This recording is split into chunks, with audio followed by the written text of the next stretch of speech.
Kalau kita memperhatikan pemberitaan yang ada di media saat ini, perhatian publik kita sedang tersita atas permasalahan atau persoalan yang ada di Pulau Rempang.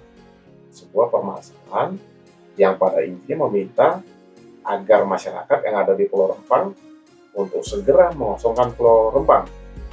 Nantinya, masyarakat yang ada di Pulau Rempang akan direlokasi atau dipindahkan ke tempat yang akan disediakan oleh pemerintah atau BP Batam. Permasalahannya, dalam hal ini ada penolakan dari masyarakat yang ada di Pulau Rempang. Makanya sempat terjadi bentrokan antara masyarakat yang ada di Pulau Rempang dengan aparat gabungan dari TNI dan Polri ketika BP Batam memasuki Pulau Rempang dan bermaksud untuk melakukan pengukuran lahan. Karena sebelumnya belum ada pembicaraan atau meminta persetujuan terlebih dahulu dari masyarakat yang ada di Pulau Rempang. Atas kejadian ini, sebagian kalangan menilai dalam hal ini sudah terjadi pelanggaran hak asasi manusia atau pelanggaran HAM di Pulau Rempang, atau setidak-tidaknya berdasarkan temuan dari Komnas HAM yang ada di lapangan, atas kejadian ini ada potensi pelanggaran HAM atau pelanggaran hak asasi manusia di Pulau Rempang. Tetapi ada juga yang berpendapat bahwa tidak terjadi pelanggaran hak asasi manusia atau pelanggaran HAM di Pulau Rempang. Pertanyaannya, apakah saat ini sudah terjadi pelanggaran hak asasi manusia atau pelanggaran HAM di Pulau Rempang?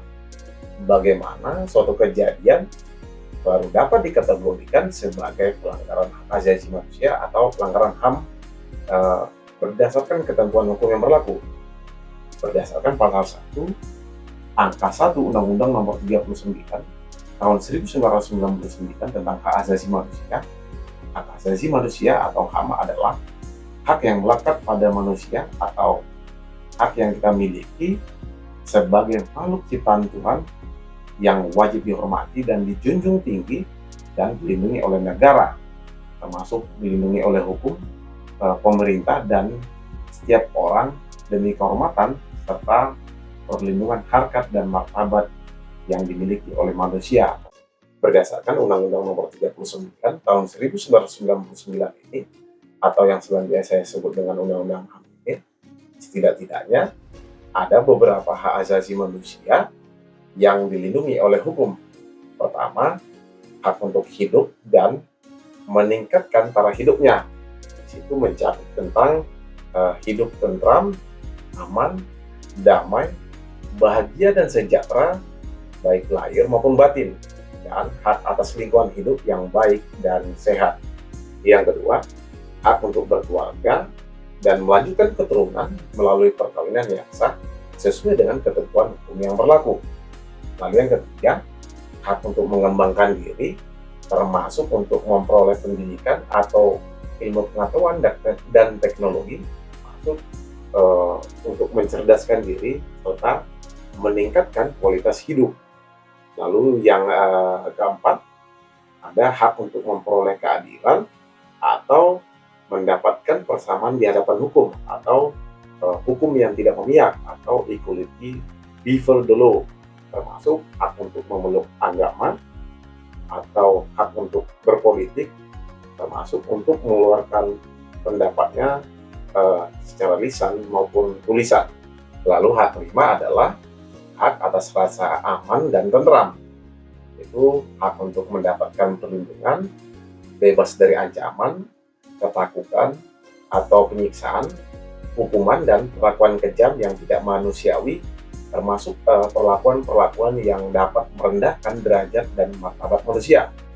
Lalu hak yang keenam adalah hak atas kesejahteraan, yaitu hak untuk bertempat tinggal serta mendapatkan penghidupan yang layak, lalu mendapatkan jaminan sosial, termasuk untuk bebas memilih pekerjaan dan mendapatkan pekerjaan yang layak untuk kehidupan, baik kehidupan pribadi maupun kehidupan berkeluarga.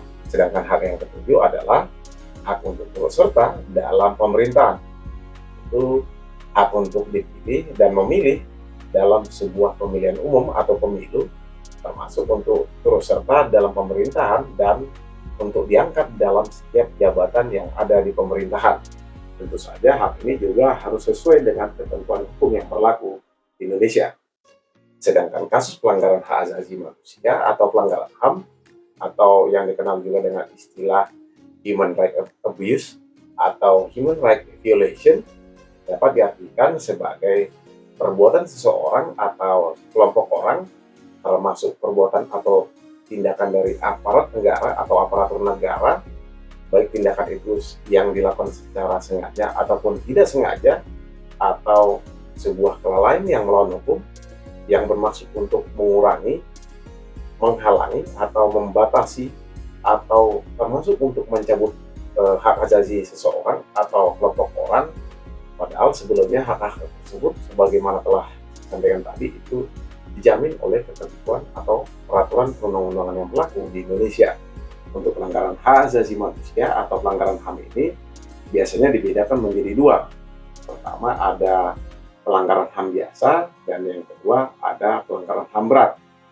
Untuk pelanggaran HAM berat biasanya dikualifikasikan sebagai sebuah kejahatan yang sangat serius atau the most serious crime berdasarkan pasal 7 Undang-Undang Nomor 26 Tahun 2000 menerangkan bahwa pelanggaran hak asasi manusia atau pelanggaran HAM yang berat adalah kejahatan genosida atau genocide crime atau kejahatan yang dilakukan terhadap kemanusiaan, atau misalnya permusuhan suatu suku ras tertentu yang ada di dunia ini. Di Indonesia sendiri setidak-tidaknya sudah terjadi atau cukup banyak terjadi pelanggaran hak asasi manusia atau pelanggaran HAM. Ada peristiwa penembakan misterius atau yang lebih kita kenal dengan istilah Petrus, lalu ada peristiwa Tanjung Priuk, ada juga peristiwa Talang Sari, termasuk peristiwa penembakan dalam kasus penembakan Trisakti yang terjadi di Semanggi 1 dan Semanggi 2. Lalu ada juga peristiwa Timur Timur, termasuk dengan adanya kerusuhan Mei pada tahun 1999, kasus pelanggaran HAM lainnya. Selain itu juga ada kasus pemerkosaan, ada perundungan atau bulian, termasuk ada kasus pencurian dan penganiayaan, dan peristiwa pelanggaran HAM lainnya yang dapat melanggar segala kebebasan manusia, termasuk dalam kasus pelanggaran hak asasi manusia yang sebagaimana telah diatur atau dijamin oleh peraturan perundang-undangan yang berlaku, masuk dalam hal ini Undang-Undang Nomor 39 Tahun 1999 tentang hak asasi manusia. Kembali ke kasus Rempang, sebelumnya Komisi Nasional atau Komnas HAM sudah memberikan rekomendasi atau masukan agar tidak dilakukan pemindahan atau relokasi atas masyarakat yang ada di Pulau Rempang.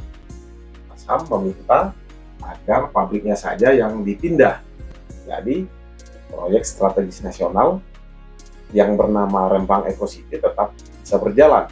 Artinya, antara proyek dan masyarakat bisa hidup bersama atau hidup berdampingan. Karena berdasarkan penuturan yang ada di tengah masyarakat di Pulau Rempang itu sama sekali tidak menolak adanya proyek pembangunan strategis nasional Rempang Eco City. Hanya saja masyarakat yang ada di Pulau Rempang meminta agar mereka tidak direlokasi atau dipindahkan ke tempat lain, karena mereka sudah hidup lama ada di Pulau Rempang.